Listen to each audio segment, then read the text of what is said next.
In this episode of INN CEO Talks, we're talking about graphite, a bit about the market and how graphite is a core element in the green energy transition with Southstar Battery Metals CEO Richard Pearce. Richard, welcome.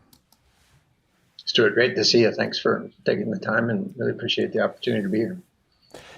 You know, I touched on the fact that we'll talk a little bit about how important graphite is, but I think that what is most important for viewers right now is you've got some pretty exciting news that you've just released about where you are with your Santa Cruz project. Yeah, just trying to put one foot in front of the other and keep things moving forward. So, on the construction front, we'll be the first new graphite producer in the Americas since 1996. So all the equipment is basically on site except for our mills. And we're looking to basically get those shipped the middle of February.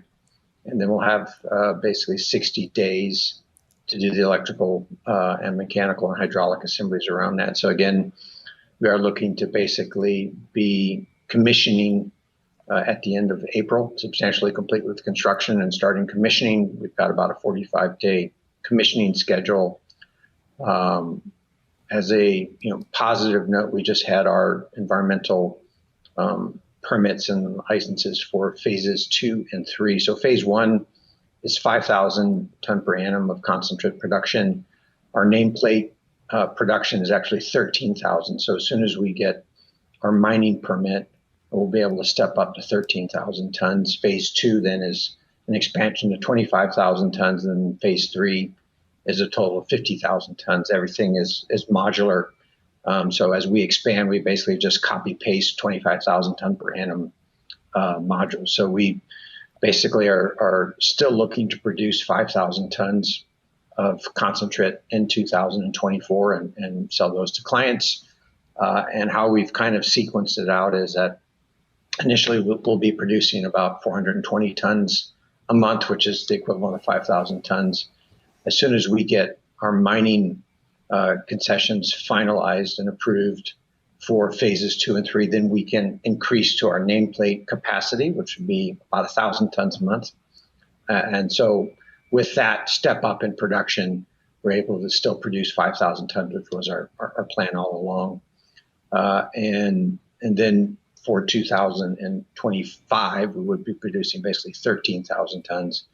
And based on current cost, current pricing, that should generate about $500,000 US a month in free cash flow that goes into a lot of our studies and things like that we're looking to do. So excited about really where we've come and what 2024 holds for us. But again, delivering the first new graphite production in the Americas since 1996 at a time when really there's a lot of pressure for production, and lots of jurisdictions and companies are looking to diversify their supply chains.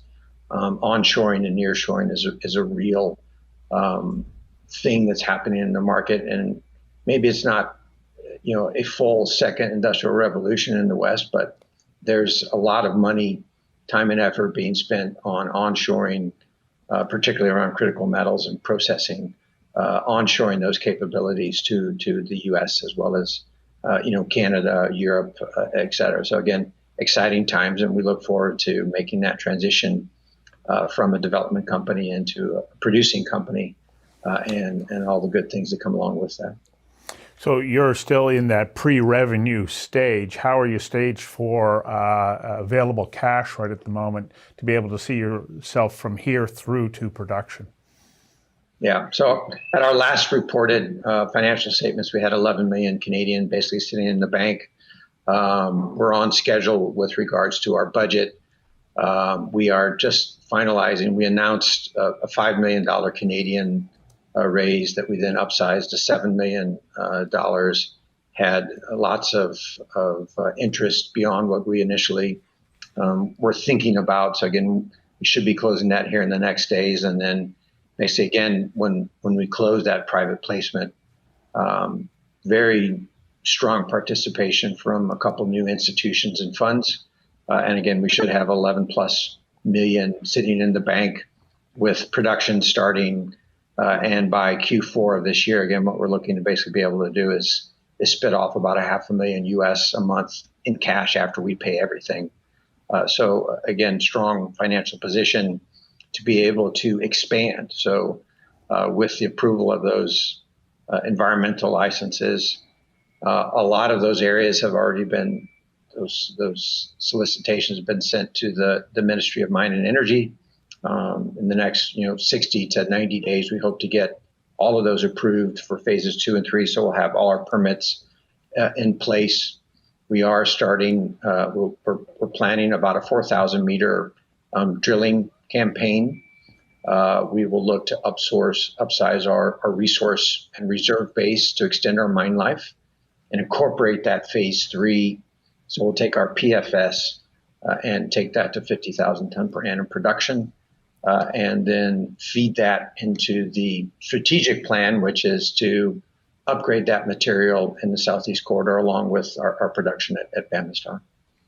So based on your known reserves and your estimates, what do you estimate is the life of this mining site? In my belief, Santa Cruz is an infinite mine. There's other mines on strike from us that have been operating for 30, 40 years. I've always tried to be very conscious of shareholder money and how it's spent. And having a 50-year mine life really doesn't get you much. So again, we've got a 13-year mine life. Currently, we're looking to, with this next drilling campaign to basically double our reserves, which again would give us, with 50,000 tons, somewhere in that range of 15 to 20-year mine life, ideally. And that, the idea is that we just picked up 7,000 new hectares. So we have an absolutely massive land package of 19,000 hectares total, of which we're scratching, about 3% of that. We're really only planning on about 3% of that land package. And you just can't throw a rock without hitting graphite out there. So lots of upside. And again, I think that's one of the beauties of our portfolio of projects is we've got scalable assets that are very low capital intensity, excellent infrastructure, first quartile of OPEX that, can be scaled as clients ask us to in tier 1 jurisdictions. So again, lots of blue sky ahead of us, but it is I believe it to be probably one of the most prolific graphite districts in the world, at a trend that basically has proven itself to be the lowest OPEX, the most profitable operations, globally. So again, I think it's a very competitive environment. Also tell me, as far as critical minerals are concerned in the United States, what's your relationship there? What status have you been granted? So again, we've got our second project, which is in Alabama called Bamistar. We were very fortunate and blessed to be awarded Department of Defense Title III, a DPA award for $3.2 million US. So basically the idea there is that we will use half that. We will use that money to basically pay for half of our feasibility study. So the way we approach this with the DoD was we'll deliver a PEA, which is in process. On the back of that PEA, we submit it to them, and then it's basically a dollar for dollar match on the feasibility study. So we completed our second round of drilling. We just recently got all those results back. We'll basically update, get a new estimate on our resource and reserve base, be incorporating that into a preliminary economic assessment with the estimates of CapEx and OpEx, as well as incorporating a third facility, which would basically be a value add plant producing everything from purified micronized to coated SPG. So again, the objective of the company is to have two mines, each producing 50, 60,000 tons of concentrate, and feeding a good portion of that into a third facility, which is a value add plant somewhere in that southeast corridor of the United States. We're going to run out of time here in a moment, but what's the most important message that you would like investors to hear from this interview? What's the takeaway that you want? I think in the Yeah, I think in the grand scheme of things, I think graphite is really misunderstood and mispriced, and graphite companies obviously haven't had similar runs to, lithium and other metals. So you don't have half a battery, right? You don't have a battery with just a cathode. So within the grand scheme of the macro environment, there is a real need for production of critical metals and certainly graphite outside of China. And not all graphite is the same. So I think when you look out across the space, first movers like Southstar will have a huge advantage. And an operational team that has experience in building and operating mines, again, there's just not that many of us out there. So when you look out across the space and all the different projects, again, Southstar was the best performing graphite of the 40 plus companies that we keep in our database in terms of share price in 2023.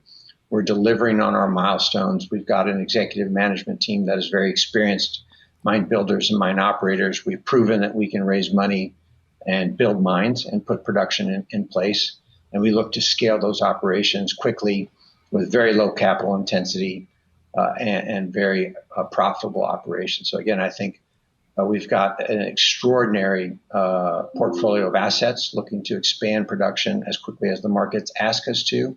And ideally, our clients are helping us finance that by borrowing their balance sheet with offtake agreements and moving quickly. So again, we look to be a fully integrated graphite producer in the next few years and be one of the first ex-China that are doing it from graphite con all the way through to coated SPG for lithium-ion batteries. It's a very interesting time to be looking at Southstar. You've got exciting times ahead of you. Thank you for your time today. Thank you, Stuart. Appreciate it. Have a great day.